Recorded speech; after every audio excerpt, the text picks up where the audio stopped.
PSLV यानी कि polar satellite launch vehicle, ये एक 4 स्टेज रॉकेट है, जहां पर स्टेज का मतलब होता है रॉकेट के हिस्से का अपना इंजन और अपना फ्यूल होगा। फ्यूल के बर्न हो जाने के बाद, काम कंप्लीट हो जाने के बाद, यह हिस्सा रॉकेट से अलग हो जाएगा ताकि हमें डेड वेट साथ कैरी ना करना पड़े। स्टेज 1 जिसे हम लिफ्ट ऑफ कहते हैं, यहां सबसे हैवी काम होता है, क्योंकि आप रॉकेट को अर्थ से वर्टिकली ऊपर ले जा रहे होते हो। 50 टू 60 किलोमीटर की हाइट टच की जाती है और इस स्टेज में हम सॉलिड प्रोपेलेंट फ्यूल का इस्तेमाल करते हैं।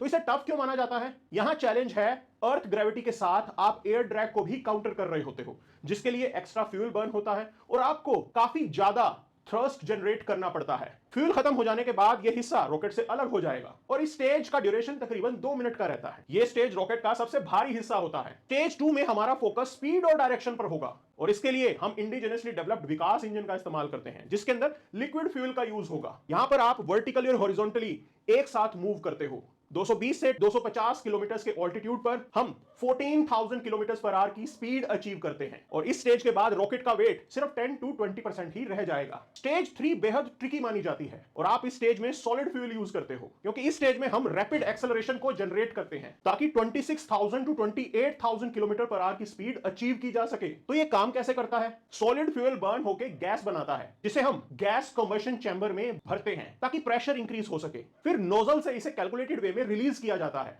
गोल्डन रूल ये है, ज्यादा थर्स्ट ज्यादा प्रेशर इक्वल टू ज्यादा स्पीड। तो प्रॉब्लम क्या होती है? अगर प्रेशर ड्रॉप हो जाए, चाहे वो मैन्युफैक्चरिंग डिफेक्ट से हो या लीक से हो, आपका रॉकेट रिक्वायर्ड स्पीड अचीव नहीं कर पाएगा और अर्थ की ग्रेविटी उसे खींच लेगी और मिशन फेल हो जाए। पीएसएलवी C61 के केस में ऐसा ही हुआ था। स्टेज 4 प्रिसीजन का गेम है और यहां पे हम लिक्विड प्रोपल्शन सिस्टम यूज करते हैं। सैटेलाइट्स को एग्जैक्ट ऑर्बिट में प्लेस किया जाता है। ऑर्बिट रेंज 250 किलोमीटर से 2000 किलोमीटर तक की हो सकती है। आप स्पीड, डायरेक्शन, ऑल्टीट्यूड की फाइन ट्यूनिंग करते हो। सारे स्टेजेस अलग हो चुके होते हैं और पेलोड अपने अपने ऑर्बिट में डिप्लॉय हो जाते हैं।